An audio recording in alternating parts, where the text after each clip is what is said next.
ఆకాశవాణి ప్రాంతీయ వార్తలు చదువుతున్నది పోపూరి మురళీకృష్ణ ప్రసాద్. ముఖ్యాంశాలు: భారతీయ జనతా పార్టీ సీనియర్ నేత మాజీ ఉప ప్రధాని ఎల్కే అద్వానీకి రాష్ట్రపతి ద్రౌపది ముర్ము దేశ అత్యున్నత పురస్కారం భారతరత్న ప్రదానం చేశారు. ప్రస్తుత ఆర్థిక సంవత్సరం 4వ త్రైమాసికంలో భారత స్థూల దేశీయోత్పత్తి జీడీపీ 8% లేదా అంతకంటే ఎక్కువ వృద్ధి చెందుతుందని కేంద్ర ఆర్థిక శాఖ మంత్రి నిర్మలా సీతారామన్ పేర్కొన్నారు.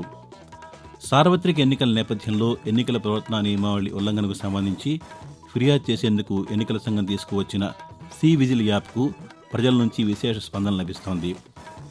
దేశంలో రేపటి నుంచి బీమా సంస్థలు పాలసీలను డిజిటల్ రూపంలోనే అందించనున్నాయి. ఇండియన్ ప్రీమియర్ లీగ్లో భాగంగా ఈరోజు సాయంత్రం Delhi capitals, Chennai super kings మధ్య విశాఖపట్నంలో మ్యాచ్ జరగనుంది. వార్తల వివరాలు: భారతీయ జనతా పార్టీ సీనియర్ నేత మాజీ ఉప ప్రధాని ఎల్కే అద్వానీకి రాష్ట్రపతి ద్రౌపది ముర్ము దేశ అత్యున్నత పౌర పురస్కారం భారతరత్న ప్రదానం చేశారు. ఈరోజు ఉదయం ఢిల్లీలోని అద్వానీ నివాసానికి వెళ్లి రాష్ట్రపతి ఈ పురస్కారాన్ని అందజేశారు. కార్యక్రమంలో ఉపరాష్ట్రపతి జగదీప్ ధన్కడ్, ప్రధానమంత్రి నరేంద్ర మోదీ తదితరులు పాల్గొన్నారు. ప్రస్తుత ఆర్థిక సంవత్సరం 4వ త్రైమాసికంలో భారత స్థూల దేశీయోత్పత్తి జీడీపీ 8% లేదా అంతకంటే ఎక్కువ వృద్ధి చెందుతుందని కేంద్ర ఆర్థిక శాఖ మంత్రి నిర్మలా సీతారామన్ పేర్కొన్నారు. ముంబైలో ఈరోజు జరిగిన పెట్టుబడిదారుల సదస్సులో ఆమె మాట్లాడుతూ, మెరుగైన ద్రవ్యోల్బణ నిర్వహణ, స్థూల ఆర్థిక స్థిరత్వం ప్రభావం కారణంగా 2023-24 ఆర్థిక సంవత్సరానికి ఆర్థిక వ్యవస్థ అదే వృద్ధి రేటును చూపుతుందని అంచనా వేస్తున్నామని తెలిపారు. ఆసియాలో 3వ అతిపెద్ద ఆర్థిక వ్యవస్థ అయిన భారతదేశం అక్టోబర్-డిసెంబర్ త్రైమాసికంలో ఏడాది ప్రాతిపదికన 8.4% వృద్ధి సాధించిందని, గత త్రైమాసికంలో నమోదైన 7.6% వృద్ధిని అధిగమించిందని ఆమె వెల్లడించారు. 3వ త్రైమాసికంలో 8.4% వృద్ధిని అనుసరించి వివిధ సంస్థలు భారత్ జీడీపీ వృద్ధి అంచనాలను పెంచాయని ఆర్థిక మంత్రి వివరించారు. సార్వత్రిక ఎన్నికల నేపథ్యంలో ఎన్నికల ప్రవర్తనా నియమావళిని ఎవరైనా ఉల్లంఘిస్తే పౌరులు స్వేచ్ఛగా ఫిర్యాదు చేసేందుకు ఎన్నికల సంఘం తీసుకువచ్చిన సి విజిల్ యాప్కు విశేష స్పందన లభిస్తోంది. పశ్చిమ గోదావరి జిల్లాలో ఇప్పటివరకు 83 ఫిర్యాదులు రాగా వాటన్నింటినీ పరిష్కరించామని అధికారులు తెలిపారు. సి విజిల్ యాప్ ఫిర్యాదులు స్వీకరించి నియోజకవర్గాల వారీగా వాటిని పంపించి పరిష్కరించేందుకు కలెక్టరేట్లో ప్రత్యేకంగా విభాగాన్ని ఏర్పాటు చేశారు. నిబంధనలకు విరుద్ధంగా ఏది జరిగినా ఈ యాప్ ద్వారా ఫిర్యాదు చేసేందుకు ఎన్నికల సంఘం అవకాశాన్ని కల్పిస్తోంది. పోస్టల్ బ్యాలెట్ ప్రక్రియపై ఎన్నికల సిబ్బంది అవగాహన కలిగి ఉండాలని ప్రకాశం జిల్లా కలెక్టర్, ఎన్నికల అధికారి ఏఎస్ దినేష్ కుమార్ అన్నారు. జిల్లాలోని అన్ని నియోజకవర్గాల రిటర్నింగ్, సహాయ రిటర్నింగ్ అధికారులకు నిన్న ఉదయం నుంచి సాయంత్రం వరకు ఒంగోలు కలెక్టర్ కార్యాలయంలో స్పందన హాల్లో ప్రత్యేక కార్యశాల నిర్వహించారు. ఈ సందర్భంగా collector Dinesh Kumar, joint collector Gopalakrishna నమూనా పోస్టల్ బ్యాలెట్లతో సిబ్బందికి అవగాహన కల్పించారు. ఈ సందర్భంగా జిల్లా కలెక్టర్ మాట్లాడుతూ, సర్వీస్ ఓటర్లు, ఎన్నికల విధుల్లో పాల్గొనే ఓటర్లు, అత్యవసర సర్వీసుల్లో పాల్గొనే ఉద్యోగులు, 85 ఏళ్లు పైబడిన వారు, దివ్యాంగులకు పోస్టల్ బ్యాలెట్ ద్వారా ఓటు వేసే అవకాశాన్ని ఎన్నికల సంఘం కల్పించిందని తెలియజేశారు. ప్రాథమిక స్థాయిలో విద్యా ప్రమాణాలు మెరుగుపడడం వల్ల విద్యార్థి మానసిక ఆలోచన మారుతుందని రాష్ట్ర విద్యాశాఖ ప్రిన్సిపల్ సెక్రటరీ ప్రవీణ్ ప్రకాష్ అన్నారు. పార్వతీపురం మన్యం జిల్లాలో గిరిశిఖర్ ప్రాంతాల్లో నిన్న ఆయన పర్యటించారు. తోట గ్రామం నుంచి ద్విచక్ర వాహనంపై ఒండ్రుబంగి గ్రామానికి చేరుకుని ప్రాథమిక పాఠశాలను పరిశీలించారు. ప్రాథమిక పాఠశాలలో విద్యార్థుల వర్క్ బుక్స్ పరిశీలించగా పూర్తి స్థాయిలో క్లాసులు పూర్తి కాకపోవడాన్ని గుర్తించారు. విద్యార్థులకు పుస్తకాల పంపిణీలో సైతం లోపాలు ఉన్నట్లు గుర్తించారు. ఐటీడీఏ ప్రాజెక్టు అధికారి తమ పరిధిలోని ప్రతి అంశాన్ని తీవ్రంగా పరిగణించి పర్యవేక్షణ చేయాలని ఈ సందర్భంగా ఆయన ఆదేశించారు. దేశంలో రేపటి నుంచి బీమా పాలసీలు కొనుగోలు చేస్తే ఆయా సంస్థలు డిజిటల్ రూపంలోనే పాలసీలను అందించనున్నాయి. భారతీయ బీమా నియంత్రణ అభివృద్ధి ప్రాధికార సంస్థ ఐఆర్డీఏఐ ఆదేశాల మేరకు పాలసీదారుల ప్రయోజనాల పరిరక్షణ కోసం ఈ విధానంలోకి సంస్థలు మారుతున్నాయి. స్టాక్ మార్కెట్లో డీమ్యాట్ తరహాలోనే బీమా పాలసీలకు డీమెటీరియలైజ్డ్ ఫామ్లో 4 బీమా రిపాజిటరీలను ఏర్పాటు చేశారు. CAMS repository, Karvy, NSDL database management, central insurance repository of ఇండియాలు వీటిని నిర్వహిస్తాయి. ఆకాశవాణి ప్రాంతీయ వార్తలు వింటున్నారు. శిలువ వేసిన అనంతరం యేసుక్రీస్తు పునరుద్ధానానికి ప్రతీకగా ప్రపంచవ్యాప్తంగా క్రైస్తవులు ఈరోజు ఈస్టర్ పండుగను జరుపుకుంటున్నారు.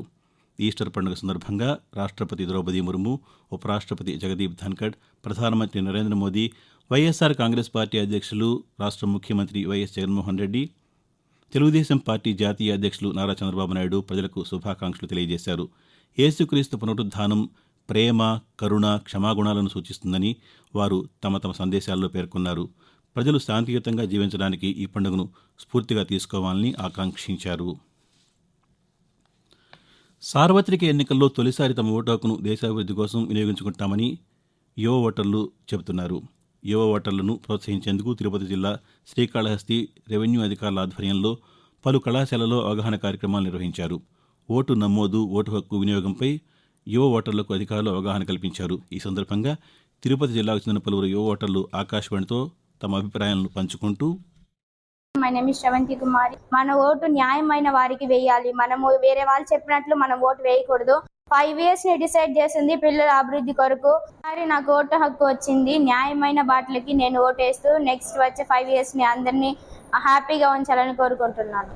నా పేరు వెంకటేష్. నేను ఫస్ట్ బీకామ్ CA. నాకు ఈసారి ఫస్ట్ ఓటు వచ్చింది. నేను నిజాయితీగా నా ఓటుని రాజకీయ నాయకుడికి వేయాలనుకుంటున్నాను. అలా వేసిన తరుణంలో నా దేశం బాగుంటుంది, నా దేశం బాగుంటే నేను కూడా బాగుంటాను.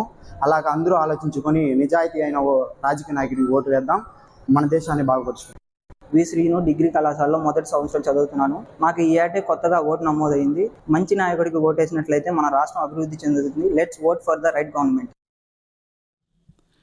ఇండియన్ ప్రీమియర్ లీగ్ IPLలో భాగంగా ఈరోజు సాయంత్రం 7:30 Delhi capitals, Chennai super kings మధ్య మ్యాచ్ జరగనుండడంతో విశాఖపట్నంలో సందడి నెలకొంది.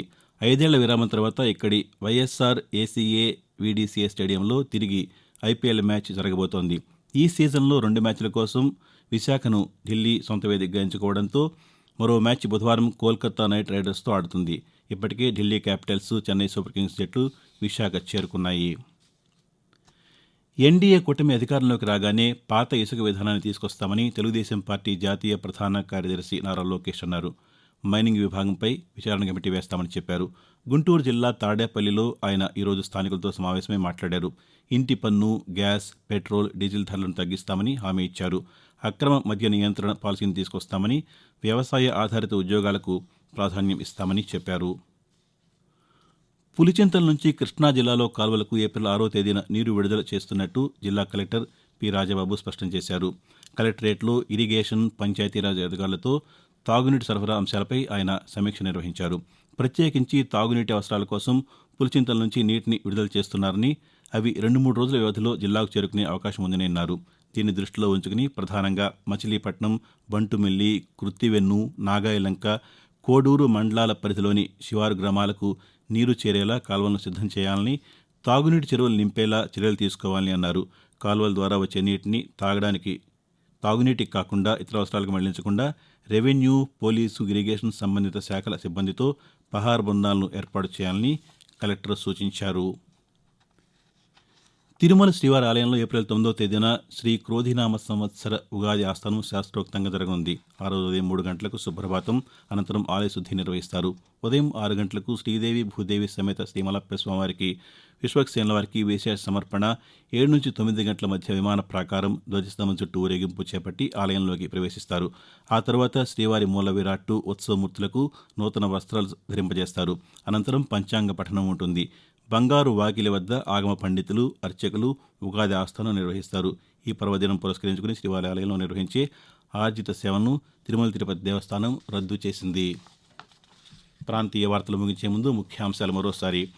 భారతీయ జనతా పార్టీ సీనియర్ నేత, మాజీ ఉప ప్రధాని ఎల్కే అద్వానీకి రాష్ట్రపతి ద్రౌపది ముర్ము దేశ అత్యున్నత పౌర పురస్కారం భారతరత్న ప్రదానం చేశారు.